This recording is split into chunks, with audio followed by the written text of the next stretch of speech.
على رسوله الكريم أما بعد قال الله تبارك وتعالى في القرآن المجيد والفرقان الحميد فأعوذ بالله من الشيطان الرجيم بسم الله الرحمن الرحيم وقضى ربك ألا تعبدوا إلا إياه وبالوالدين إحسانا صدق الله العظيم وصدق الرسول النبي الكريم ونحن على ذلك من الشاهدين والشاكرين والحمد لله رب العالمين. اللہ تبارک و تعالیٰ کا احسان عظیم ہے کہ حق تعالیٰ نے مجھے آپ سے پھر مخاطب ہونے کا موقع عنایت فرمایا. گزشتہ 3 جمعہ سے آپ اس ناچیز کا، اس چھوٹے سے طالب علم کا بیان سن رہے ہیں. امید یہ ہے کہ آپ میں سے بعض حضرات اس پر عمل بھی کر رہے ہوں گے. پتہ نہیں، میں تو نہیں جانتا. اللہ تبارک و تعالیٰ دلوں کا جاننے والا، دلوں کے حال کو جاننے والا اللہ تبارک و تعالیٰ ہے. میں تو نہیں جانتا، لیکن امید کرتا ہوں کہ آپ لوگ عمل کر رہے ہوں گے. آج میں آپ لوگوں کے سامنے ایک ایسے موضوع پر گفتگو کروں گا جس موضوع کی اس حالات میں بہت سخت ضرورت ہے. وہ یہ ہے کہ آج کی اولاد اپنے ماں باپ کی بڑی ہی نافرمان بنتے جا رہی ہے.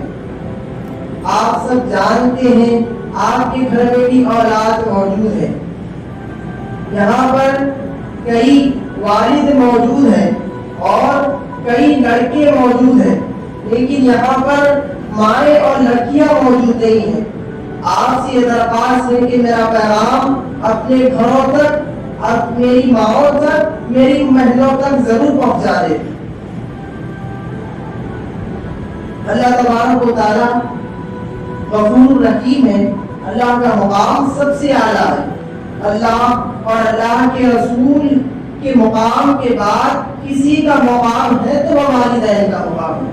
قرآن میں اللہ تبارک و تعالیٰ نے کئی جگہ پر والدین کا ذکر فرمایا اور کہا کہ تم والدین کو اف تک نہ کہو. اور آج کی اولاد نہ جانے والدین کو کیا کیا کہہ دیتی ہے. اور آج میں ان اولاد سے، ان لڑکوں سے مخاطب ہوں، وہ آج اپنے دلوں کے پردے کھولے اور میری ایک ایک بات کو اپنے قلب میں اتارنے کی پوری کوشش کرے اور آج سے یہ عہد کر کے اٹھے کہ ہم آج سے ماں باپ کے فرمانبردار بنیں گے. ہم یہ سوچتے ہیں ماں باپ کے فیصلے ہمارے خلاف ہوتے ہیں، ہم یہ سوچتے ہیں، لیکن میں یہ نہیں مانتا کہ ماں باپ کے فیصلے ہمارے خلاف ہوتے ہیں. ہمیں بظاہر نظر آتے ہیں کہ ماں باپ ہمارے خلاف فیصلے کرتے ہیں، لیکن ان کی فیصلوں میں حکمت ہوتی ہے، ہمارا فائدہ ہوتا ہے جو ہمیں نظر نہیں آتا، ہمیں بعد میں نظر آتا ہے. جیسے ہم جب درخت لگاتے ہیں، بیج بوتے ہیں تو ہمیں کچھ نظر نہیں آتا، معمولی بیج دکھتی ہے، لیکن کئی سال گزرنے کے بعد جب وہ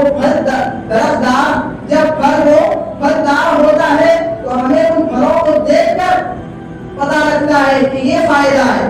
اسی لیے ماں باپ کے فیصلے بھی اس طرح ہوا کرتے ہیں.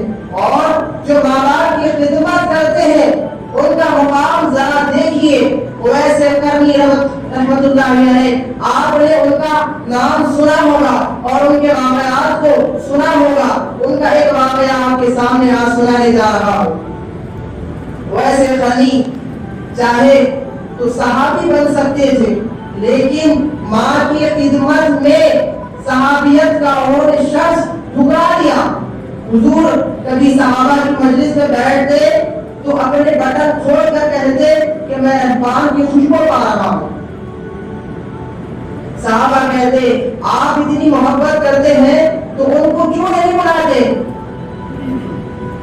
بلال حبش سے آیا، وہ تو قلب میں رہتے ہیں، وہ تو یمنی ہے، آپ ان کو کیوں نہیں بلا کر ملاقات کرتے؟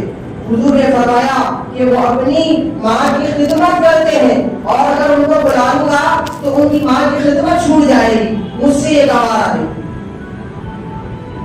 ماں کی بڑی خدمت کیا کرتے تھے ویسے خطیب رحمۃ اللہ علیہ، اللہ تبارک و تعالیٰ نے انہیں بلند مقام عطا فرمایا۔ حضور نے کہا، حضرت عمر رضی اللہ تعالی عنہ اور حضرت علی رضی اللہ تعالی عنہ سے حضور نے کہا کہ تم اویس سے اپنے لیے دعا کرا۔ دیکھیے حضور کہنے والے کون ہیں اور کس کے لیے دعا کرا رہے ہیں، اور یہ بھی کہا کہ کوئی اگر اویس کے پاس جائے تو میری امت کے لیے بھی دعا کرا۔ دیکھیے آپ حضرت عمر کا کیا مقام ہے۔ حضور نے کہا اگر میرے بعد کوئی نبی ہوتا تو وہ عمر ہوتے۔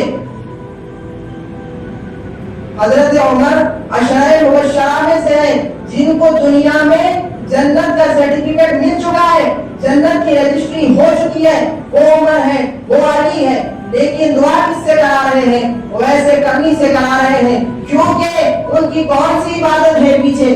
دیکھیے نماز نہیں ہے، روزہ نہیں ہے، حج نہیں ہے، زکات نہیں ہے، جہاد نہیں ہے، ان کے پیچھے اگر کوئی عبادت موجود ہے تو وہ ماں کی خدمت ہے۔